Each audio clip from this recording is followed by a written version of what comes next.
Test 4. Instructions. You will hear a number of different recordings, and you will have to answer questions on what you hear. There will be time for you to read the instructions and questions, and you will have a chance to check your work. All the recordings will be played once only. The test is in 4 sections. Write all of your answers in the listening question booklet. At the end of the real test, you will be given 10 minutes to transfer your answers to an answer sheet. Now turn to Section 1 of your booklet. Section 1. You are going to hear a conversation between Angela and Mr. Ray. Angela is applying to join the library. Listen to the conversation and complete the form below. First, you have some time to look at questions 1 to 5.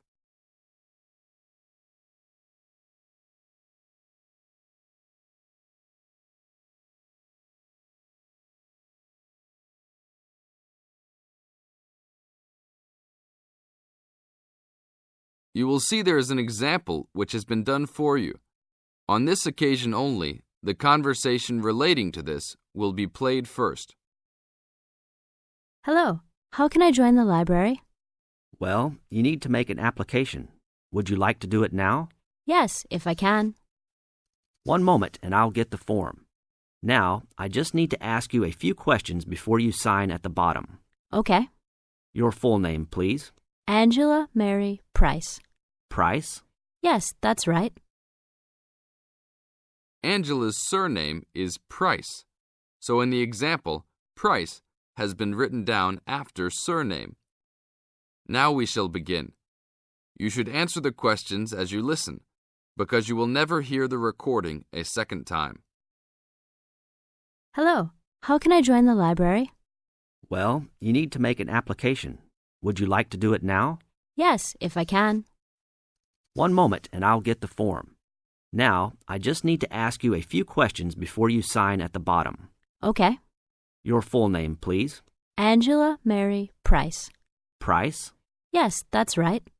Okay, and your address? Apartment 3, 86 Bridge Street, Pimlico. Bridge Street. That's just near here, isn't it? Yes, not very far. Good. So the postcode must be 2065, right? Yes, that's right.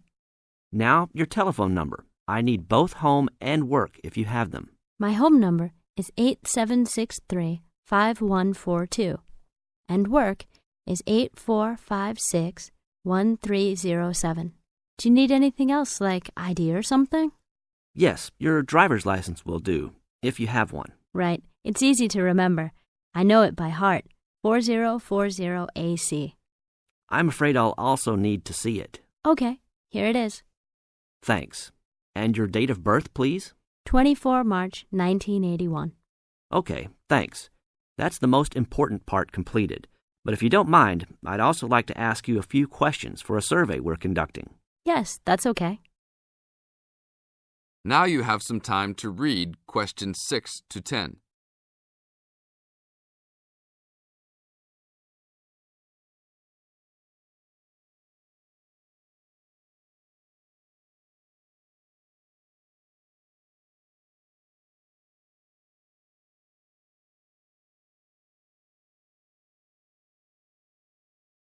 As the conversation continues, answer questions 6 to 10. What kind of books do you like to read? Here's a list to look at. Oh, it varies from time to time, but I always like to relax and learn about other countries I might visit one day. I don't like anything too heavy or serious, unless it's about animals or the environment. I'm not really into sport very much. Anything else? Well, I do like entertaining at home. You know, dinner parties. So I suppose you'll have something for me in that line. The pictures in those books always make me hungry, although they never seem to turn out exactly as they look in the books. Fine. I think that's all I need now, except I need you to sign here on the application form. Oh, and I almost forgot. The membership fee is $20, which is refundable if you no longer stay a member. There you are. Do I sign at the bottom here? Yes, that's right. You can borrow books now if you wish, although your membership card won't be ready until next week. So if you want to borrow today, you can pick up your card when you return your first books. That's if you want to take some now. I think I will, but I'll have a look around first. Okay, take your time. This is the end of Section 1. You now have half a minute to check your answers.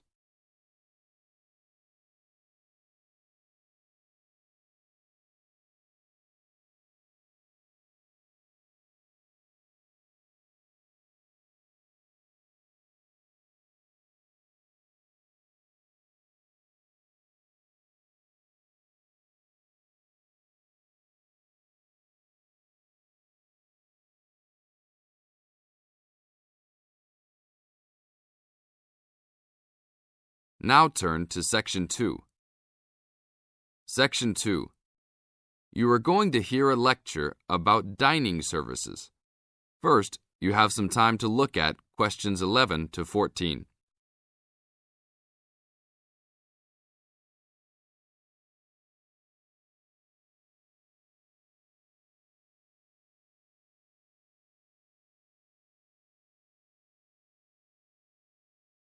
Now listen to the tape and answer questions 11 to 14. Welcome to the Dining Commons. This is the newest facility on campus, and I'm proud to say, also one of the best. I know that all university students miss eating home-cooked food. Well, this year, we are hoping to provide students with food and services that will make you feel at home, even without your family. The administration has been listening to the voice of the students. Students gave us frequent suggestions last year as to how we could improve the university. One of the most frequent suggestions was improving the dining options.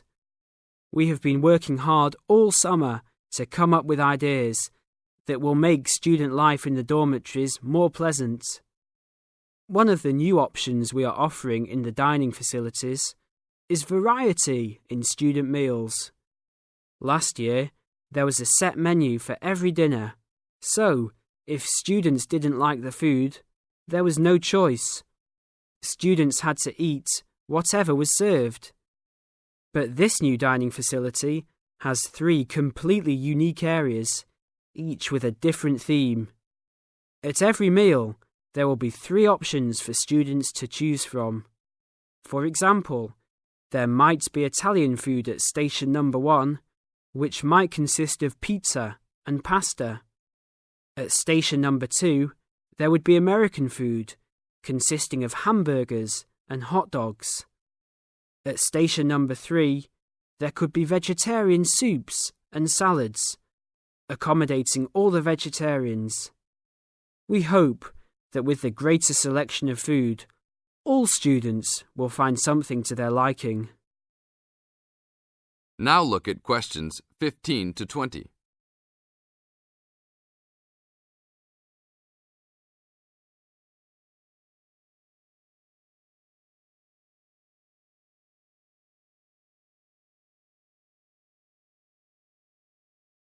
Now listen to the tape and answer questions 15 to 20. Not only will students have more options, the food will also be better. Each section of the facility will have a head chef. These are real chefs that have been trained in culinary school and have been hired specifically by the school to work in the dining facilities. All of the chefs have a speciality.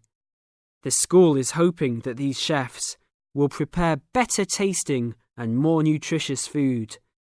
Every student will be able to make suggestions and also give their input as to which menus taste better. Last year, many students complained that the dining facilities didn't have very convenient hours. This year, we hope to change that. We will open for breakfast at 6 a.m. to accommodate all the early risers. In the evenings, we will open until midnight for all the students that like to go for a late-night snack.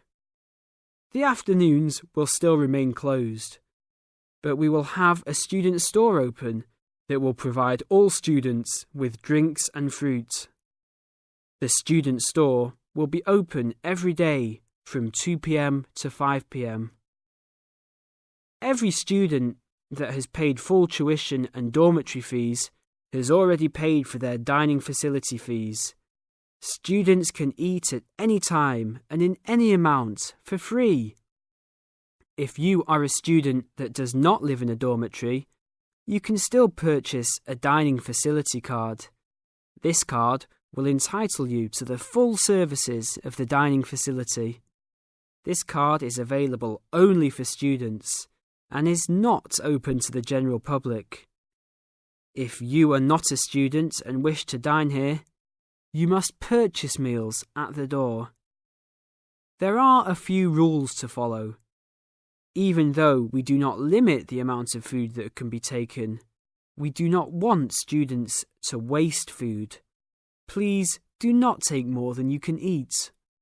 Also, every student must clean his or her own trays and plates. We will provide plates and trays for student use, but please do not abuse these items. Please do not leave your plates on the tables. Your parents are not here to clean up after you anymore, so I hope all students will be responsible. Thank you for your attention and enjoy the upcoming year. This is the end of Section 2. You now have half a minute to check your answers.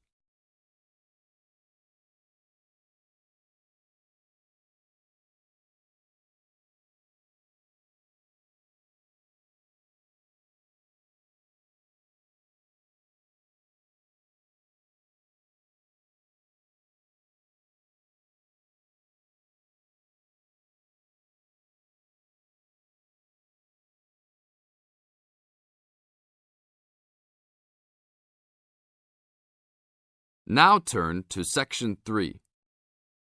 Section 3. In this section, you are going to hear a conversation between Anne and Marcia. In the first part of this conversation, they are talking about the commands of training dogs. First, look at questions 21 to 25. Note the examples which have been done for you.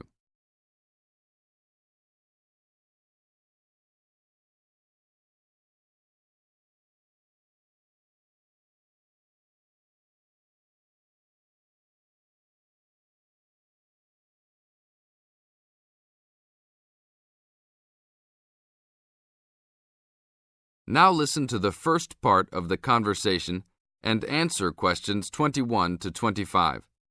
Complete the table showing different commands for different forms of dog training. So that research paper we have to do next, the one about how are different styles of training dogs, how do you think you'll approach writing it? You know, I've been thinking about it. I feel that the best way to write it is to divide the paper into two main parts. In the first part, we'd be analysing some examples of each style of training dogs. Right, what the styles are. After that we can talk about how each style can be used so that the dogs learn something different from each one.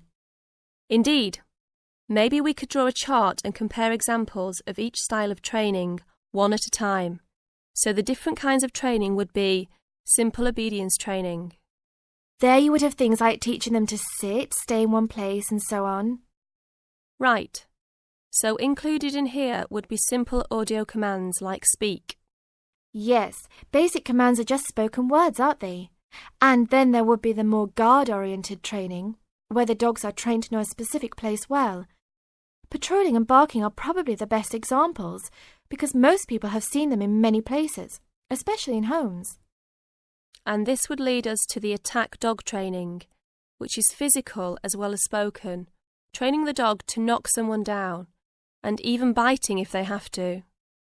Right, so there's another category as well, sniffing dogs, which make up the searching category. I've read that in the UK, every major airport and government building has these dogs to search for all kinds of dangerous items.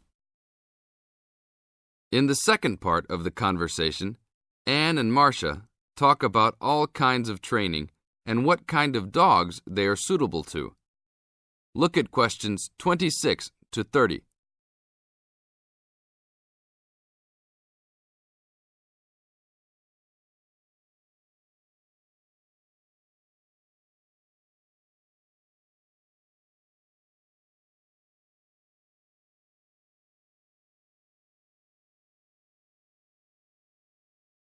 As you listen to the conversation, match A, B, C with the following forms of dog training.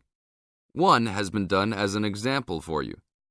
Listen carefully and answer questions 26 to 30. I can believe that. Well, we have a good list to build on. We're finally getting started now, so let's try to figure out when each type of dog training should be used. I guess we can start by trying to figure out the best situation for each type of dog training. What do you mean? What I mean is whether each type of training should be used with different kinds of dogs. We could use basic obedience training, for example, and ask whether it's more useful for a small dog, a medium-sized dog, and so on. In this case, I'd say obedience training is best with small dogs, because they tend to get excited easily, and this will help keep them out of trouble. Okay, that makes sense.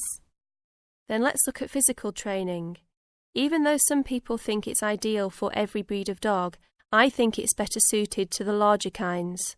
Small dogs usually just aren't smart enough to understand the physical commands, and they can even get hurt from them. The specialised sniffing training is the same. I think they're better with the more intelligent breeds of dogs, and they're hardly ever useful with really small dogs. Attack training, however, can be useful for every kind of large dog, as long as the dog is treated well and given a lot of care and attention. All right, and what about guard training? Barking is an ideal way for small dogs to guard a home. I know they aren't big enough to stop a person, but making some noise is often all a dog needs to do. Other kinds of guard training like biting, though, are different. I'd always plan to teach those to a smart dog, give them a chance to use their brains and defend their homes. I'd have to agree. Trainers often just teach large dogs to bark at a person when they think something isn't right. But if they know how to use physical skills in a bad situation, they could save their owner's life someday. Yes, I suppose that different people would have different needs for their pets. Right, and different trainers would recommend different methods for different breeds. This is the end of Section 3. You now have half a minute to check your answers.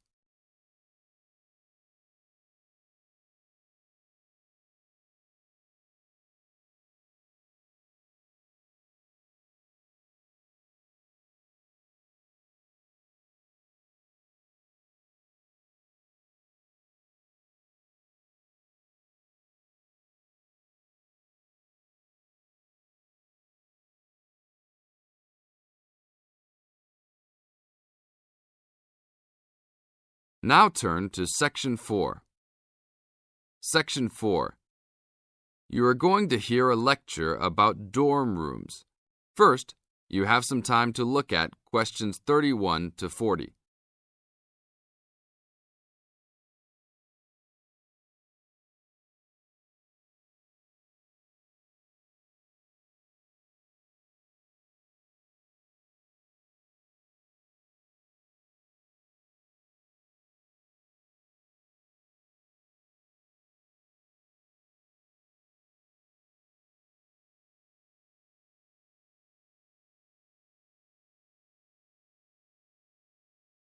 Now listen to the tape and answer questions 31 to 40.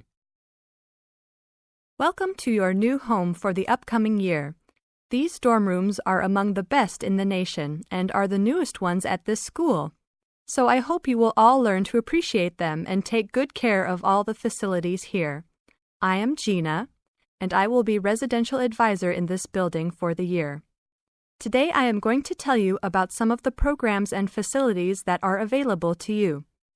I will also be telling you the rules that everyone is expected to abide by. I will be asking you to give me your full attention for the next few minutes.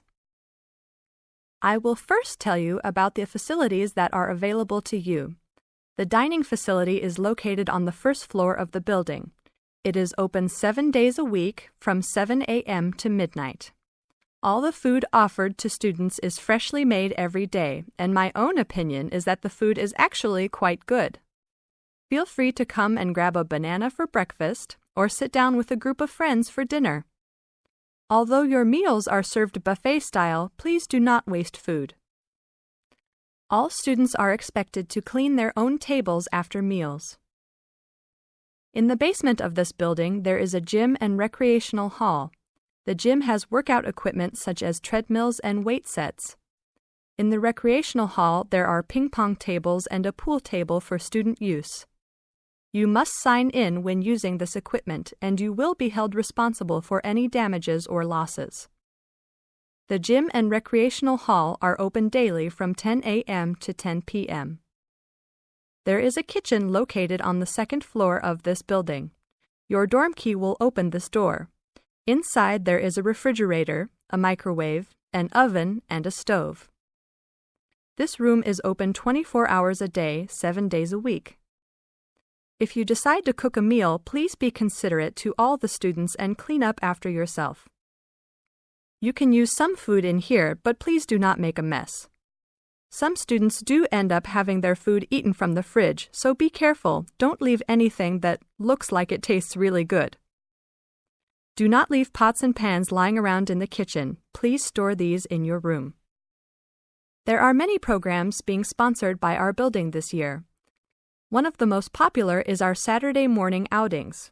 In the past years, these trips have included going fishing, hiking, cycling, ice skating, and even going to the beach.